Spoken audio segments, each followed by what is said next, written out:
25-yilgi klinik protokolda nima deyilgan? Bemor hamma narsa yeyishi mumkin, faqat alkogol iste'mol qilish kerak emas. Alkogoldan tashqari hech qaysi ovqat jigarga zarar keltirmaydi.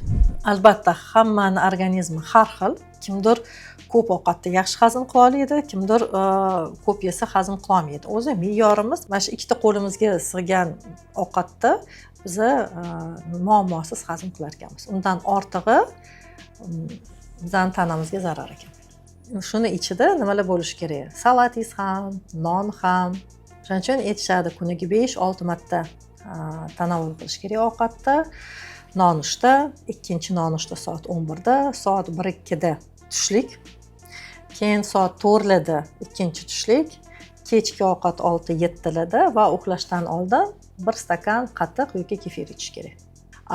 Jigar kasalligi, ayniqsa sirroz rivojlangan bemorlar albatta kechki bo'tqa yeb, grechkami yoki овсяный krupa, gerkulesdan bo'tqa yeb yoki bitta tuxum yebmi, tvorog yeb uxlash kerak.